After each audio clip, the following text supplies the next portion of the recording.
Hello everyone, आज हम company account के मल्टीपल चॉइस क्वेश्चन करेंगे। इनके जो ऑप्शंस है वो डार्क किए गए हैं ताकि कई स्टूडेंट्स कह रहे थे कि मैम कई बार कन्फ्यूजन रह जाती है, तो जो आंसर्स हैं वो डार्क हैं और इन सभी क्वेश्चंस को एक्सप्लेन विद एग्जांपल हम आपको सॉल्व करवाएंगे। तो फर्स्ट क्वेश्चन से स्टार्ट करते हैं। शेयर अलॉटमेंट अकाउंट जो देखो ये इंपॉर्टेंट क्वेश्चन है क्योंकि शेयर अलॉटमेंट अकाउंट इसको कई बार स्टूडेंट्स रियल अकाउंट्स मान लेते हैं कि as an assets, but share allotment या फिर शेयर एप्लीकेशन या फिर शेयर फर्स्ट कॉल अकाउंट ये सारे कौन से अकाउंट होते हैं? पर्सनल अकाउंट होते हैं, क्योंकि ये पर्सनस के नाम के साथ जुड़ जाते हैं कि भाई इस आदमी ने इतने शेयर्स को क्या किए गए हैं, अलॉट किए गए हैं, इतने शेयर्स के इन्होंने एप्लीकेशन मनी दिए हैं, तो ये कौन सा अकाउंट होता है? पर्सनल अकाउंट होता है। Holder of preference share will have a right to vote if the dividend remain in arrear for a period not less than. अगर आपका डिविडेंड 2 साल तक क्या रह जाता है, नहीं पे कर पाते हो, तो प्रेफरेंस शेयर को क्या मिल जाता है? वोटिंग का राइट मिल जाता है। The minimum share application money is 5% of the face value of shares. उसके बाद है premium received on issue of share is shown on. Premium received on issue share, अगर प्रीमियम हमें क्या होता है? रिसीव्ड होता है, तो उसे हम कहाँ पर शो करते हैं? लाइबिलिटी साइड में करते हैं। शो बैलेंस शीट की लाइबिलिटी साइड में शो किया जाता है। उसके बाद premium on issue of share can be used for. जो प्रीमियम होता है हमारा, इशू ऑफ शेयर्स का जो प्रीमियम हमें मिलता है वो किस लिए काम आता है? वो राइट ऑफ करने के काम आता है कैपिटल लॉस को। अगर हमें कोई कैपिटल लॉस हो जाता है तो वो हमारा क्या, उसको हम क्या कर सकते हैं? राइट ऑफ कर सकते हैं। अब कैपिटल लॉस कौन सा होता है? जो कि नॉर्मल लॉस नहीं होता, कभी कभी होता है, वो हमारा कौन सा लॉस होता है? कैपिटल लॉस होता है। Premium received on issue of share can not be utilise for. Premium received of, अगर हमें इशू ऑफ शेयर से प्रीमियम रिसीव होता है तो उसे हम किस लिए यूज़ नहीं कर सकते? तो for the issue of bonus share, for writing of preliminary expenses, for provided premium payable on redemption. तो इन तीनों चीज़ों के लिए यूज़ कर सकते हैं, लेकिन एज ए डिविडेंड डिस्ट्रीब्यूट उसे नहीं कर सकते। क्योंकि वो जो नॉर्मल प्रॉफिट है उसका पार्ट नहीं होता। ठीक है।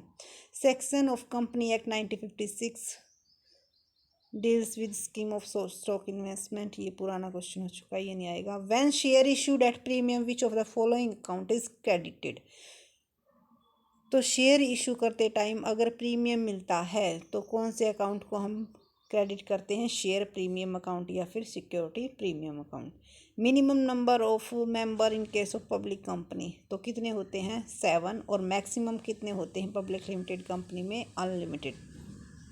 After getting minimum subscription of shares, minimum subscription मिल गया शेयर्स का, ठीक है, एप्लीकेशन मनी आ चुका, तो कितने दिन के बाद क्या कर दिया जाता है? शेयर अलॉट कर दिए जाते हैं 120 डेज़ के अंदर। अगर 120 डेज़ के अंदर उनको शेयर अलॉट नहीं किए जाते तो उन पर क्या लगता है? उन्हें इंटरेस्ट देना होता है।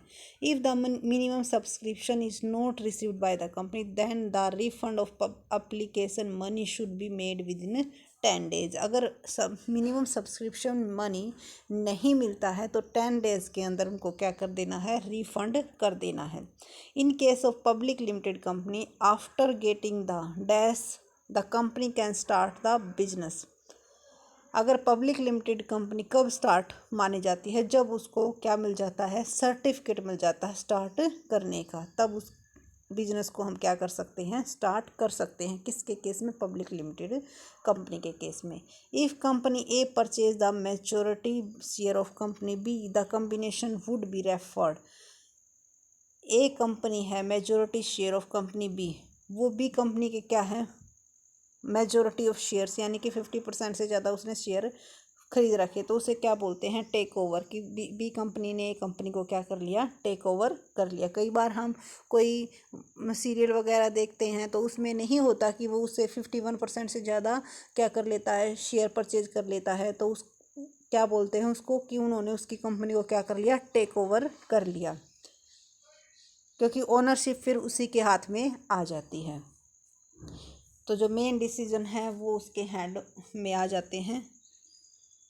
When two or more companies carries on similar business decided to combine a new company is formed। देखो, दो कंपनी मिलती हैं और एक नई कंपनी बनाती हैं तो उसे हम क्या कहते हैं? अमलगमेशन। अब one of the existing company अगर टेक ओवर कर लेती दूसरी कंपनी को, ठीक है, एक कंपनी, तो उसे क्या बोलते हैं? एब्सॉर्प्शन, ठीक है, संविलियन। While calculating purchasing power, the following value of assets are considered: new value fixed, share received from the new company are recorded at, received from the new company are recorded at। नई companies के जो shares हैं वो received तो recorded किस पे किए जाते हैं? मार्केट वैल्यू पे। जो वैल्यू उन्हें रिसीव हुई है, जिस पे डिस्काउंट या फिर प्रीमियम देके जो वैल्यू से मिली है, उस पर ही क्या की जाती है? उनकी रिकॉर्ड एंट्री की जाती है। तो देखो, अगर कोई भी क्वेश्चन अगर आपको डिटेल में जानना है या फिर किसी क्वेश्चन का आंसर आपको रॉन्ग लग रहा है तो आप कमेंट सेक्शन में हमें ज़रूर बताइएगा। Which of the following statement is correct? कौन सी स्टेटमेंट करेक्ट है? द अमाउंट ऑफ गुडविल और capital reserve is found out in the books of purchasing company only. कि गुडविल और capital reserve books of purchasing company only. The amount of goodwill और capital reserve found out in the books of vendor company only। Goodwill net assets minus purchase price। The face value of share of purchasing company will be taken into account while calculating purchase consideration। तो जो हमारा option first है वो correct है। If the two companies have different accounting policy in respect of the same time, then the make necessary change to adopt uniform accounting policy। अगर दो company कि अलग अलग क्या है? अकाउंटिंग पॉलिसी है, ठीक है, तो उन्हें क्या करना पड़ेगा? अडॉप्ट करनी पड़ेगी एक अकाउंटिंग पॉलिसी। उन दोनों को आपस में क्या करना पड़ेगा? मिल बैठ के मीटिंग में डिसाइड करना पड़ेगा और एक पॉलिसी क्या करनी पड़ेगी। क्यों? क्योंकि अगर दूसरी कंपनी दूसरी पॉलिसी करती है, दूसरी कंपनी दूसरी पॉलिसी यूज़ करती है, मान लो अपनी डेप्रिसिएशन की ही पॉलिसी लगा लो कि डेप्रिसिएशन का मेथड्स दोनों अलग अलग यूज़ करती हैं, तो उससे क्या होगा? उनका जो अकाउंट्स तैयार करेंगे वो बेनिफिशियल नहीं होगा। तो इसीलिए उनको क्या करनी पड़ती है? एक ही मेथड्स को यूज़ करना होगा। The amalgamation adjustment account appear in the books, it is show under the heading of dash in the balance sheet. तो अमलगमेशन एडजस्टमेंट अकाउंट्स का जो बैलेंस होता है वो हम कहाँ पर शो करते हैं? बैलेंस शीट के मिसलेनियस एक्सपेंडिचर में। If amalgamation is in the dash, the general reserve or profit and loss account balance will not be shown in the balance sheet form of purchase. देखो, amalgamation के और absorption के questions रहते हैं वो हम आपको करवाएंगे बहुत ही अच्छी तरह से डीपली, क्योंकि इस तरह से अगर आप करोगे तो क्लियर नहीं होंगे, लेकिन अगर उसके कॉन्सेप्ट बेस पे अगर आप करोगे तो आपको क्लियर हो जाएगा। If the intrinsic value of share exchange are not equal, the difference is paid in cash. In case of dash one existing company take over the business of another company had no new companies formed। इसमें नई company form नहीं होती है। Amalgamation में भी नहीं होती है, रिकंस्ट्रक्शन में भी नेम चेंज हो जाता है, बट अब्जॉर्प्शन में एक कंपनी दूसरी कंपनी में मिल जाती है और नाम वही रहता है। In amalgamation of two company both companies loss their existence. Amalgamation में क्या होती है? दोनों ही कंपनी सेम सिचुएशन की होती हैं, ठीक है, वो मिलकर क्या करती हैं? अपना प्रॉफिट इंक्रीज करना चाहती हैं। When purchasing company pay purchase consideration, it will be debited to liquidator of sharing companies account. जो लिक्विडेटर अकाउंट बना रहे हैं उसमें क्या किया जाता है? उसको डेबिट किया जाता है। When the purchasing company bear the liquidation expenses, it will debit the expenses to goodwill accounts. Goodwill account में शो करेंगे उसको। When the seller company agree to bear liquidation expenses, it will debit realisation account. When the purchasing company does not take over a particular liability and the vendor company pay the liability, it will be debited into realisation account. While calculating purchase consideration, dash value of assets is to be considered revalued price। Net assets minus capital reserve is purchase consideration. Himanshi limited purchase consideration rate दी हुई है, net assets दी हुई है, इसको less करेंगे तो जो value आएगी वो हमारी क्या आएगी, गुडविल आएगी। इसको लेस करके देख लेना, यही सेम अमाउंट आएगा। The original amount of preference share capital should be transferred to dash account in the time of amalgamation in the books of vendor company, तो preference shareholder account। both of the old company will not exist in, दोनों ही company exist नहीं करेंगी, तीसरी नई company को क्या करेंगी, तीसरी नई कंपनी बनाएंगी तो उसे बोलते हैं amalgamation. When company purchased the business of another company came into existence, तो वो क्या होती है, एब्जॉर्प्शन होती है। देखो घुमा फिरा के वही क्वेश्चंस आ रहे हैं, तो देखो जो थोड़े से भी अगर आपको अगर कॉन्सेप्ट क्लियर, तो किसी तरह भी घुमा लो आंसर आप दे पाओगे।